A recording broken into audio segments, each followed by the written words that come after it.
motivo porque tanto más científicos, así, bueno, no alcanzó la lectura de la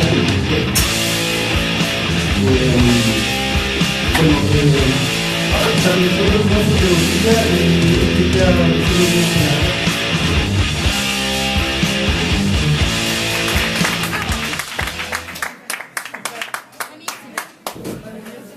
y quiero invitar a que nos lea sus poemas al poeta Sebastián Herrera. Aplausos.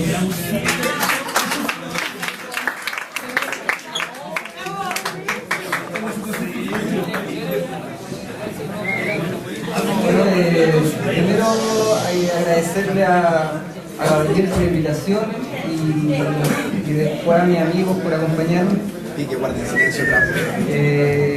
Voy a leer un extracto de un capítulo del libro que estoy trabajando.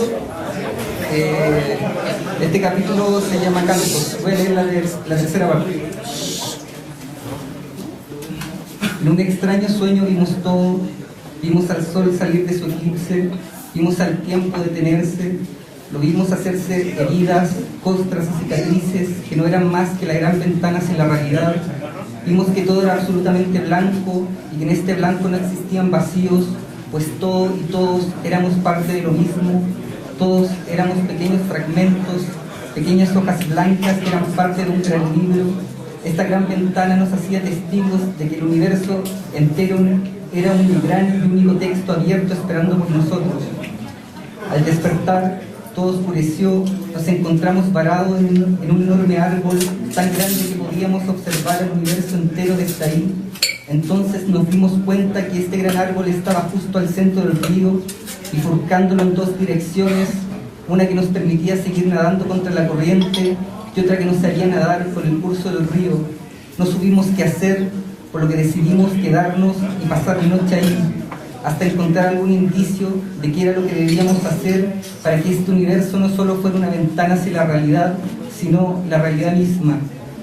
En la primera noche vimos que este río era iluminado por enormes luces, pero comenzamos a notar que no eran solo luces, sino que eran enormes lenguas que desprendían un canto que contenía todo el dolor que significa perder absolutamente todo, incluso perder la conciencia de su propio canto, pues de ellas emergían luces que tampoco eran luces, sino lágrimas que brillaban, pequeñas imágenes líquidas cristalizadas que contenían el reflejo del río de sangre de las lenguas muertas.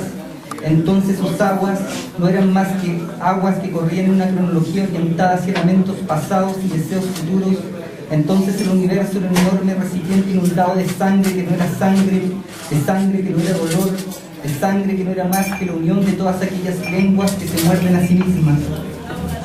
Dedujimos que el blanco de su luz provenía del testamento de todas las lenguas del universo y que habían decidido arrancar sus blancas hojas de ahí y mancharlas con sangre. Habían decidido transformarse en testigos de cómo este universo se ha ido mutando, de cómo ha cambiado su semblante, de cómo ha entristecido, de cómo su canto se ha transformado en una tragedia, de cómo su canto ha terminado por ahogarlos, de cómo se ha transformado en un río de sangre negra. Entonces entendimos por qué estas solitarias lenguas arrancaron sus hojas. No fue para mancharlas con su propio canto, sino para que este río manchara sus hojas en ellas, y así, por un instante, era todo lo que ha perdido. Estas luminosas lenguas estaban tan manchadas por el río que entendimos que debieron existir desde tiempos anteriores al nuestro. Por eso comenzamos a preguntarnos hasta cuándo podrían soportar tanto dolor. Entonces comenzamos a llamarlas para que dejaran de manchar sus hojas y se unieran en nuestro único y blanco canto, para que así muriéramos alejados de toda esta irrealidad. Sin embargo, los faroles comenzaron a apagarse lentamente y con ellos se extinguía su canto, murió una verdad profunda, pues estas luminosas lenguas eran los únicos testigos sobrevivientes de cómo esta ciudad se había inundado con su propia sangre y de cómo habían dejado sus hojas manchadas con sangre putrefacta de un presente jamás vivido. Fue así que el universo comenzó a quedar completamente oscuro. Solo podíamos oír el torrente del río que a cada instante subía su caudal. Sus aguas sonaban como el tic-tac de un reloj que nada tenía de presente, que todo tenía de pasado, de futuro, y así nos fuimos durmiendo bajo un universo negro y que solo nos conducía hacia esperar que nuestras lágrimas iluminaran un poco a este terrible río, a este terrible y oscuro lugar. A la segunda noche vimos cómo las lenguas morían y luego renacían de acuerdo a sus propias acciones. Vimos que algunas lenguas solo fueron pequeños y oscuros resplandores del río de sangre de las lenguas muertas, mientras otras se transformaban en brillantes estrellas destinadas a seguir iluminando con su canto desde el cielo. Miramos aquella noche y nos dimos cuenta que era tan negra que aquel río muerto.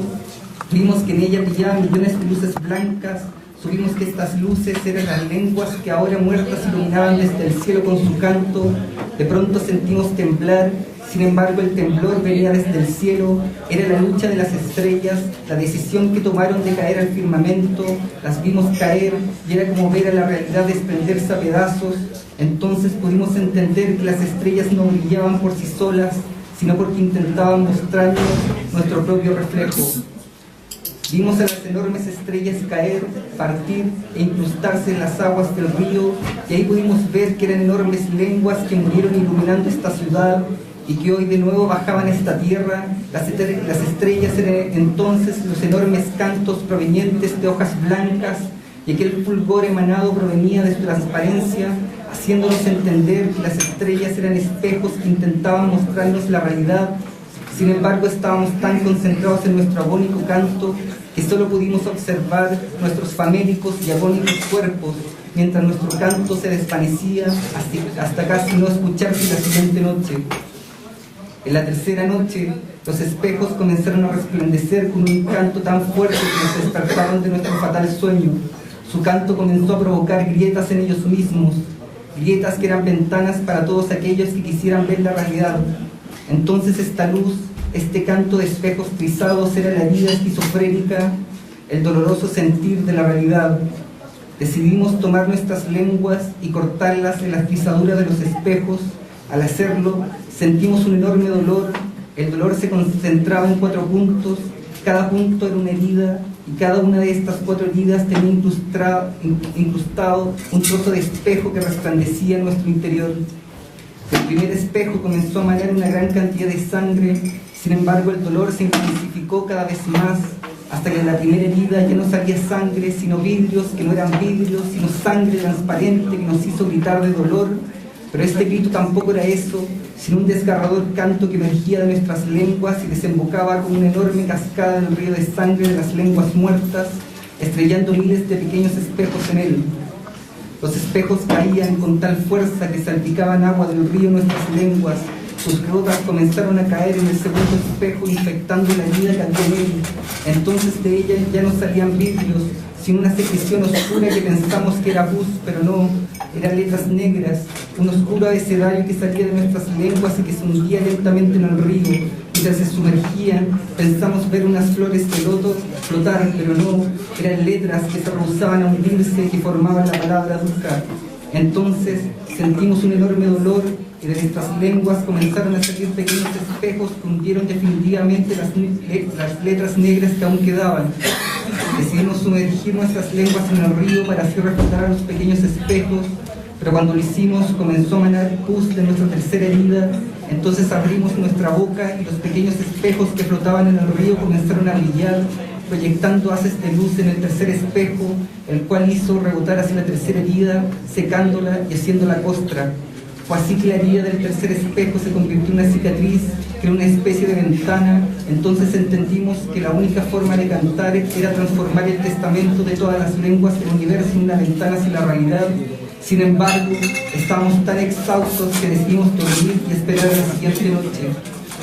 Al despertar, vimos nuestros cuerpos reflejados en los espejos y nuestras lenguas totalmente cercenadas, ya sin sangre, solo costras y cicatrices que eran nuestra propia ventana hacia la realidad.